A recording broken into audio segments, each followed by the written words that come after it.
We ask all of our guests these 5 questions, and I think this is like a good transition spot for that. What is one piece of advice that you would give somebody who knows that they're destined for more? Right, like you were talking a little bit earlier about, some people don't know that they're destined for more because they never push themselves to something.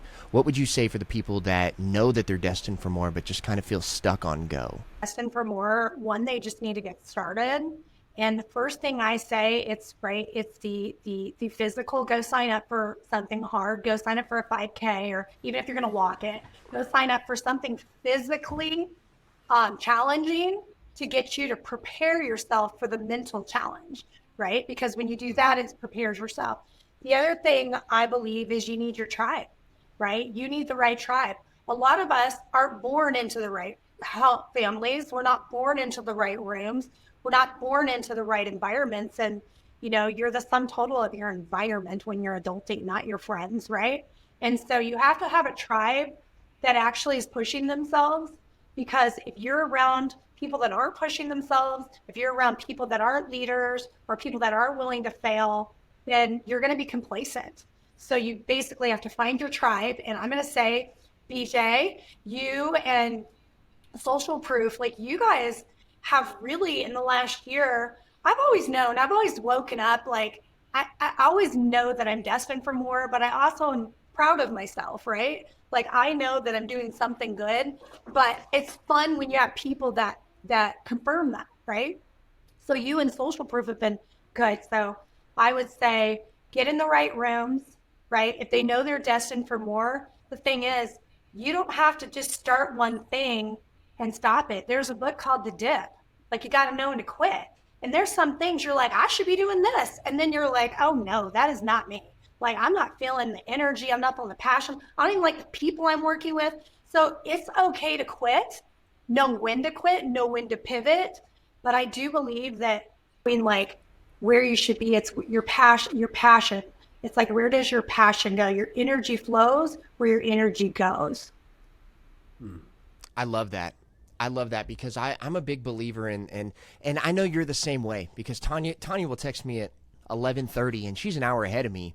Right? She'll text me at 11:30 at night and she'll just be like, "Hey, I'm working this weekend, right? Like we're all business owners, we get it, but I'm a big believer that what if it doesn't serve you, you're not going to get energized by this. But I like what I do for a living, I can do it for hours, and my friends know that. And like everybody I talk to is like, man, that's really unhealthy with how much you work. But like I love what I do. Like you hate your job, yeah. Who are you to tell me that I love working. I would rather work Absolutely. than go out drinking.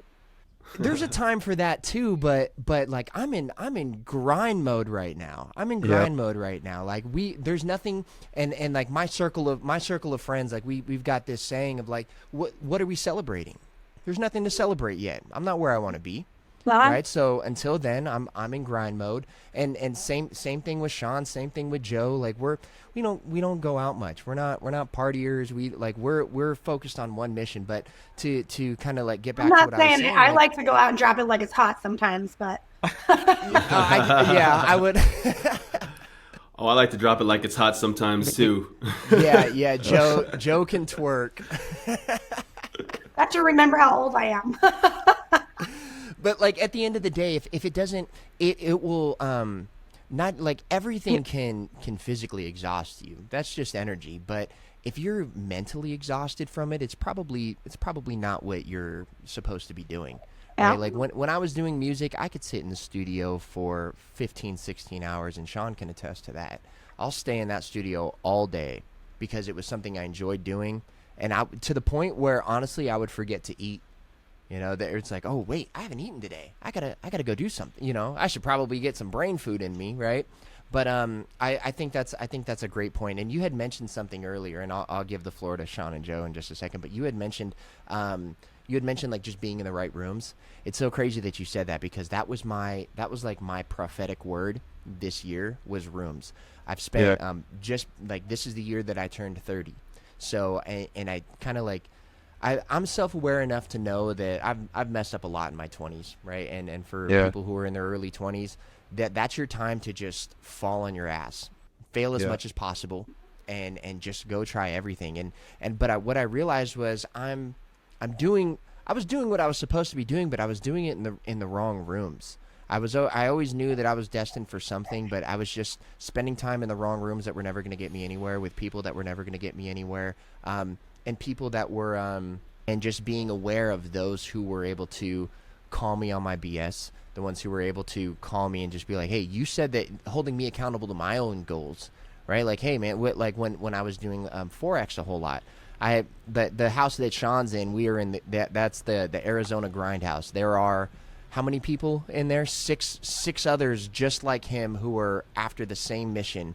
And it's hard to be in a house grinding, or it's hard to be the lazy one in a house full of people working hard every single day, right? So and Sean is in the right room, right? Until he moves to Idaho. I've been kind of trying to put that into fruition. I mean, yeah, the Bright Room is definitely the place. And Brent, you've been talking about that ever since we kind of reconnected, FaceTime or Zoom a lot, Riverside, And I see what's happening, we're rubbing shoulders with the right people, and there's a lot of big things happening besides this podcast, especially in like the real estate investing and everything else that we're building outside of this. And yeah, I totally would agree with that. Yeah. And one thing that I've really learned from Tanya, and just to give Tanya her accolades, like my business wouldn't be anywhere without Tanya. Tanya was my first conversation. She was my first client. And then she put me in touch with Ashley, and Ashley put me in touch with Peggy, who we had on the podcast last week. Yeah. And that just put me in the right rooms. And you just don't know, like sometimes just like saying yes to opportunities is the best way to go. And I hope Tanya knows that I'm grateful for that. Tanya, I hope you know I'm grateful for that. Oh my God. I feel like I keep trying to figure out how to get back to you. I'm like, I feel like I need to give more to you.